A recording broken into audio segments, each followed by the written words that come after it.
What it do? It's your boy IamTeeLee, and I'm back with another crazy video. Today we're going to be reacting to 6 most disturbing mysteries solved with Google Maps. For the tap in, I see y'all been liking this, the little crazy crime. You know what I'm saying? We're going to be doing that too, the little crime videos and stuff for people, interrogation rooms, all that good stuff. But yeah, we're going to do what we do. On July 30th, 2010, 3 men were drinking together in a backyard in Richland County, South Carolina. The names of the men were Leslie Todd Parvin, Edgar Lopez, and Pablo Gutierrez Guzman. At some point in the afternoon, an argument broke out between the 3 men, and Leslie ended up pulling a handgun from his waistband and taking the lives of the 2 other men. It's unclear exactly what sparked the argument between the 3 men. Exactly. That's why I feel like people that get guns, I feel like they should go through a class of psychiatric. See if they good up there. Because a lot of y'all, it's a few people that be, it's a lot of people that be getting guns and they don't be right in their head. Because guns is supposed to be used for defense.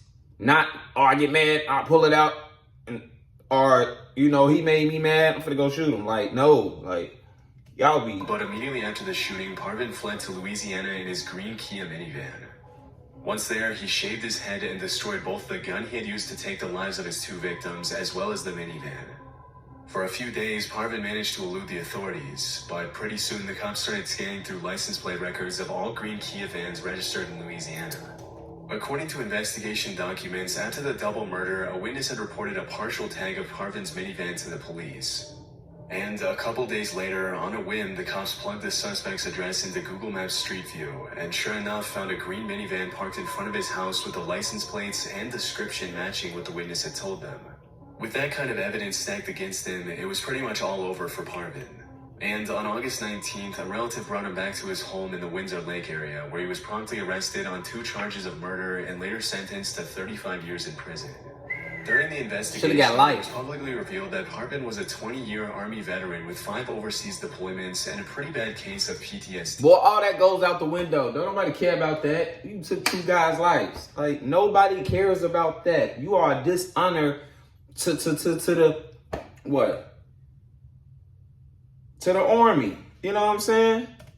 Which he had been diagnosed with in 2007.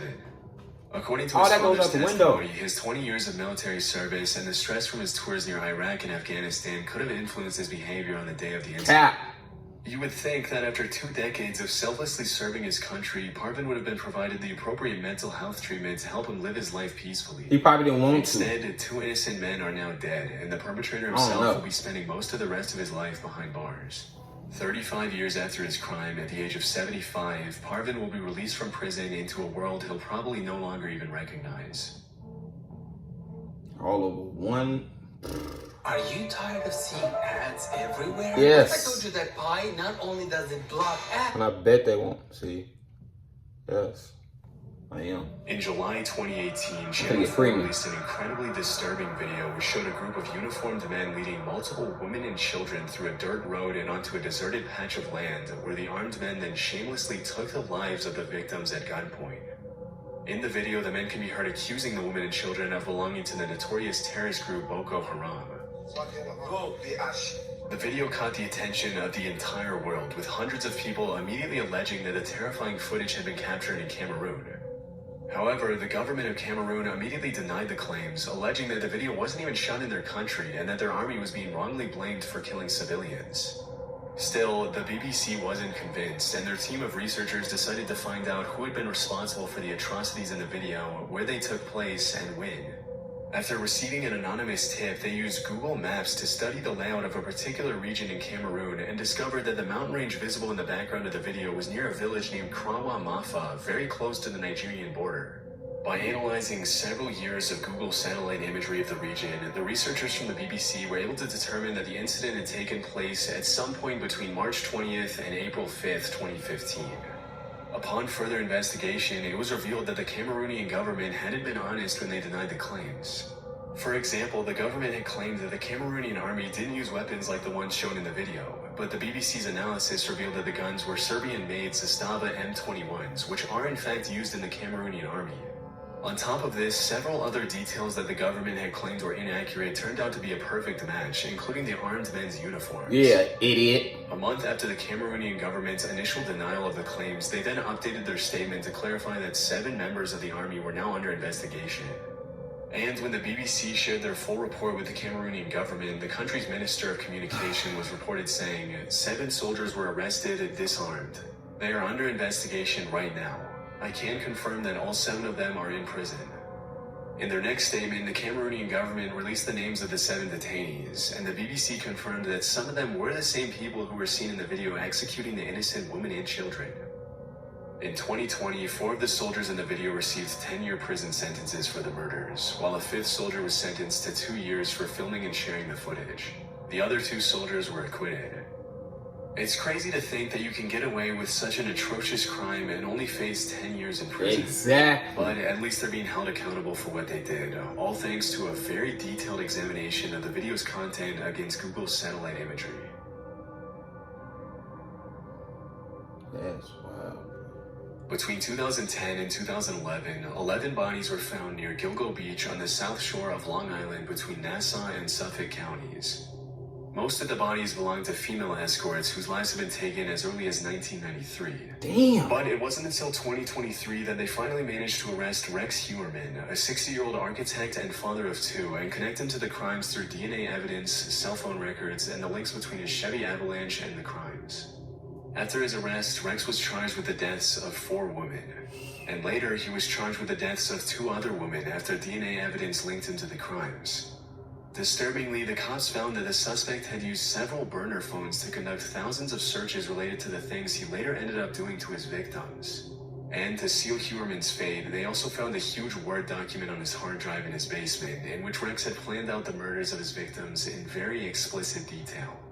Shockingly, the document included checklists that outlined the steps he needed to complete before, during, and after his killings. Based on court evidence, Heuermann started committing these crimes as early as 1993, and if found guilty, he'll be facing multiple consecutive life sentences in prison. He was As of on a mission. 2024, the case is still ongoing, but during the investigation, some more disturbing details have surfaced. In 2023, some online users discovered a Google Street View image of Heuermann talking to an unidentified woman near his office on East 36th Street more than a year before his arrest. Now, we have no idea who this woman is, and it's very possible that she was a potential victim, but we also can't say that for sure. Chillingly, in the image, Rex also appears to be wearing the same shirt that he wore for a YouTube interview earlier in 2022, where he spoke about his role as an architect at his firm on 5th Avenue. His defense lawyer, Michael Brown, told the New York Post that the cops have the wrong man. Cat. In September 2008, a 14-year-old Dutch boy was riding his bike in the town of Yo, they Groningen, be- about 110 miles You trying to northeast tell of me? Amsterdam. You trying to tell me this man still ain't in jail? That's what y'all trying to tell me? But if it was somebody, he would have. Come on, man. Suddenly, 2 Immediately. young men behind him dragged him off his bike and robbed him of €165 and his phone. For several months, the cops failed to find the suspects, as no witnesses came forward and they only had the boy's description of the muggers to go on. In March of the following year, the victim went on his computer and started surfing Google Maps Street View, looking at the location where he'd been mugged around 6 months earlier. To his surprise, the Street View car had captured the 2 men walking up behind him in the moments before the crime. As is usually the case with these images, the faces of the 2 muggers and the victim were blurred, but the boy immediately called the cops and informed them of the new development in the case. With the Street View pictures in hand, the authorities asked Google to hand over the unblurred version of the images to help identify the suspects. Interestingly, as soon as they got the unblurred images, the investigators recognized one of the muggers from a previous crime, and the other suspect was identified as the first mugger's twin brother. After confirming their identity, the Dutch police were able to track down and arrest the twins, but I wasn't able to find official confirmation that they were charged and sentenced. It's unclear if the boy ever got his phone and money back. Well, at least they ain't kill him. I can't wait for tonight. The kids are coming? Great. No, Uncle Todd is out. Oh wait, he's in? 30-year-old Kim Wall was an award-winning Swedish journalist who traveled all over the world And to I cover bet stories she- on social justice. Let me guess.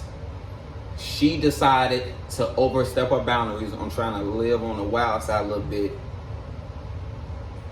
and then spank that booty. Don't mind that noise in the back. That's the key. It's getting cold outside. I might have to, you know what I'm saying?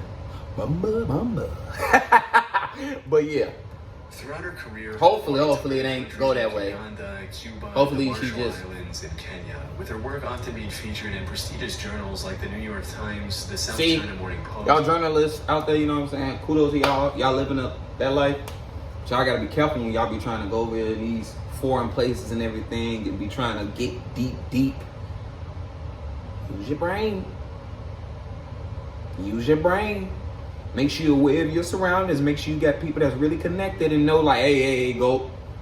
But I think some of these journalists don't even think like that. I think they just go with the first person that be like, yo, I can show you around. But is you gonna show me the safe spots? You know what I'm saying? And if I do go over onto the other side of wherever I'm at, will I be safe? Like, Atlantic.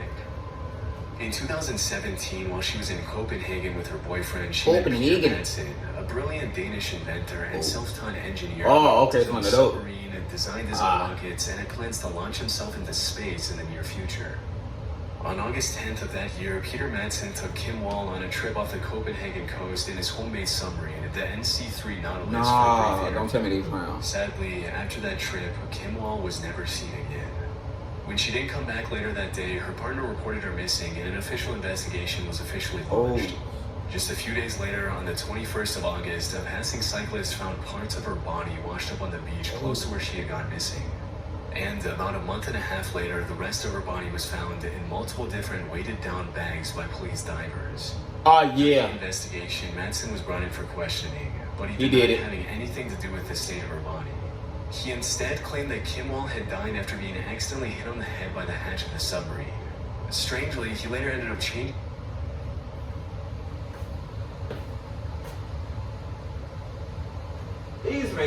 Story makes sense. Make it make sense. Like, what? She got hell on the head, so that's why her body parts on this side, on this side, on this side. Man. His account of the events and claimed that Wall had died after inhaling toxic fumes. Although no trace of toxic fumes was found in her system, the authorities did find 15 stab wounds on Kim. Like, you gotta make it make sense. People, do you know these people are professionals? They gonna do checkups. They gonna check the body and everything and know if you lying. Like, people really think they could. In police custody for a while, Madsen eventually confessed that he had murdered Wall and then threw body parts into the Baltic Sea. In April 2018, Peter Madsen was convicted on 3 separate charges and was sentenced to life in prison. Look, anybody that ain't got a lick of hair on them, anybody that got a booty naked chin like that, you did it. With the I don't know what type of haircut that is. He tried to spike it up. Tried to spike it up and spice it up. Get out of here, buddy. Get out of here. Past 6 years. Naked chin. In 2021, Madsen ended up receiving an additional 21 months in prison for staging a bomb threat in an extremely elaborate escape attempt. Fortunately, he was recaptured soon after and was brought back to his cell. One of the things that's interesting about this case is that Peter Madsen had been captured by the Google Maps Street View camera climbing into his submarine. Chillingly, when he confessed to the murder, he mentioned that his intention was never to take Kim Wall's life, but rather to sink the Nautilus forever, even if it meant that both he and the innocent journalist would die inside. To this day, it's still unclear how exactly he took Kim's life, but thankfully Madsen will be spending the rest of his life behind bars with no possibility of ever coming back to society again. Thank you. Thank you. Justice will serve. Porto Rotondo is a district in Sardinia known for its imposing mansions, sandy beaches, and elegant shops and restaurants. In 2002, an Italian businessman sold his villa in Porto Rotondo for 280,000 euros. Due to the comparatively low value of the transaction, the sale immediately raised a red flag for the authorities, and the finance police in Italy ended up using Google Earth as part of their investigation into the property. One important detail about the villa in question is that it allegedly had a swimming pool with a very particular shape, which the cops used to guide their search for the villa using satellite imagery. As soon as they found the property, they confirmed that they had a major case of tax evasion on their hands, as the actual value of the villa should have been much, much higher, considering that the value of all the properties nearby was in the high 7 figures. With enough evidence from Google's satellite imagery to confirm that the unidentified businessman had indeed committed tax fraud, the finance police then checked the suspect's bank accounts and discovered 7 million euros in unreported deposits spanning several years. This was a case that I just couldn't find a lot of information on, as the original article in Italian had very few details, and it wasn't even officially confirmed what the legal consequences were for the businessman. Still, it's probably safe to assume that his assets were seized, and due to the crazy amount of unreported cash, it's likely that he spent at least a few years in jail. Man, that is crazy. Make sure y'all be safe out here, for real. Be safe. I can't say this. I can't say that. I can't stress enough. But be safe out here. Be aware, man. But I appreciate y'all for watching. Make sure y'all stay tuned. Make sure y'all subscribe. Turn on the post notification bell. Make sure you know what I'm saying. Follow me on all social medias below. You already know we on the road to 100K subscribers. And I'm out.